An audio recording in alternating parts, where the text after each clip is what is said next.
Hello, Ames Chamber of Commerce members. This is Drew Camp, Vice President here at the Ames Chamber of Commerce for what is the first funnel week of the 2020 legislative session's weekly legislative update.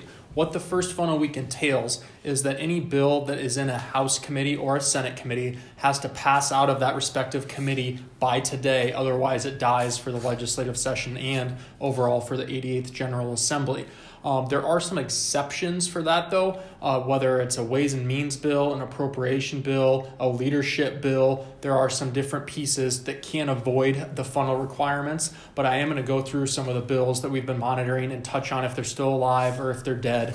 And I am going to do it in the way that we have been in the past, which is really focusing on our four key priority areas, which are talent, economic development, business climate, and infrastructure.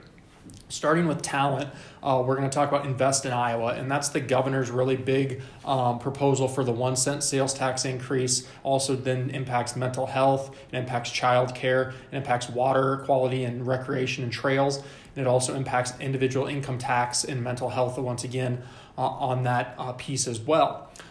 It was caucused on in the House. As you can imagine, anytime you're looking at creating $540 million in new revenue with a 1 cent sales tax increase, there's a lot of people that want to work out and talk about how those pieces of the pie are going to be broken out. So the House has already caucused on it and discussed it, waiting on it to happen in the Senate. We support it as a leadership bill. That will be good for the entire session and will always be funnel proof.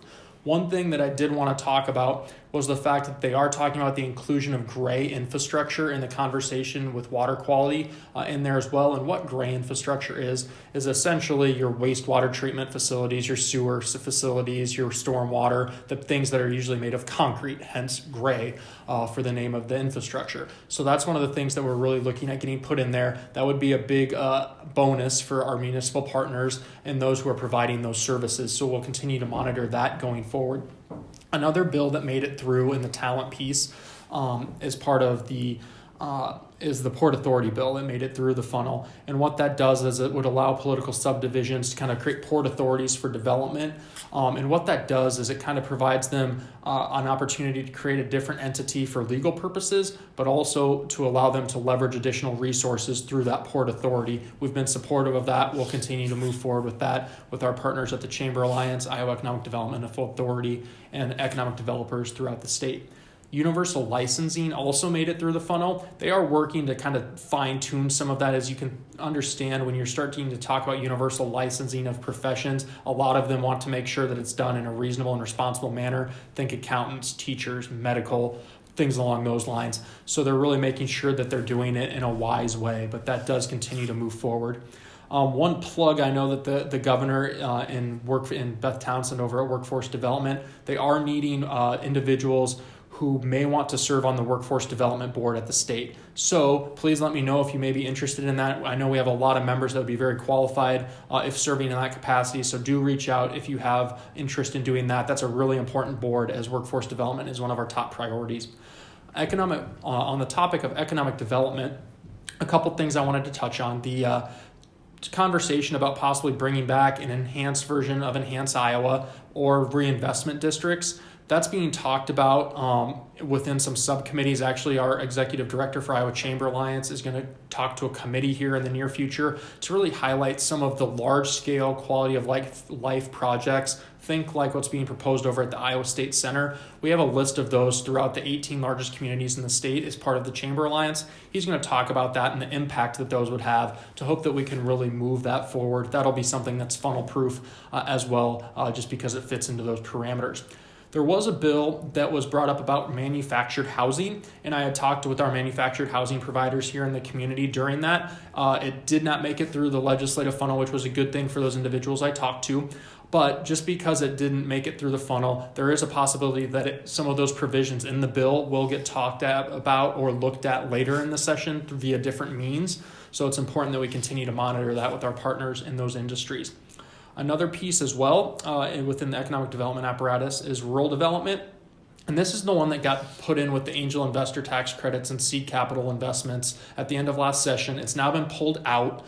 It did make it through funnel, Right now, it addresses the 88 least populated counties, of which Story County is not one. So what we're trying to do is make sure we can expand the definition and the resources provided to rural communities in those 11 as well, because as you can imagine, there's 15 communities in Story County, and not all of them not all of them meet the parameters of an urban area like Ames. So we want to make sure that there's a level playing field, and we're working through that as well. The last piece with economic development is hemp. It's actually something that's been talked about quite a bit down at the legislature for multitudes of reasons. They're really looking at it for medical and CBD products right now, especially on the sale on the CBD side and the amount of that oil and the concentration that can be used. We will continue to monitor that, especially on the manufacturing side, because we do have, as far as manufacturing for harvest and planting, that's something that we know we have some stakeholders here in the county that could have positive benefits if things moved forward in a certain way in that regard. So we want to make sure we're continuing to monitor that on their behalf and making sure we're keeping them apprised of how that conversation continues to move. With regards to business climate, we continue to advocate for inclusion of corporate tax changes and improvements, as well as looking at the individual income tax that's being discussed within the Invest in Iowa. We're always going to push and try to make sure corporate's in there as well. We continue to have those conversations. We will continue to do that throughout the session, so we will keep you apprised as those develop. RFRA is a bill, the Religious Freedom Restoration Act, that I've talked about now the last couple weeks. There was a subcommittee on it last week, and it did not pass the funnel. We are happy about that, but we do have to continue to monitor that because it still potentially could come up in some ways in some other bills later in the session. So we'll continue to monitor that and the impacts it could have on the business climate and our ability to attract and retain talent. With regards to infrastructure, there's a bill referred to as construction manager at risk, and it also impacts alternative project delivery. The reason we're really looking at that is if construction manager at risk moves forward, it doesn't allow you to use alternative project delivery. Where that comes in is the Regent universities can currently use alternative projects delivery, and that we could see that potentially adversely impacting the Regent universities and our friends over at Iowa State. So we will continue to monitor that bill as it moves forward on their behalf and work with them as the strategic partner that they are and one of the backbone of our community.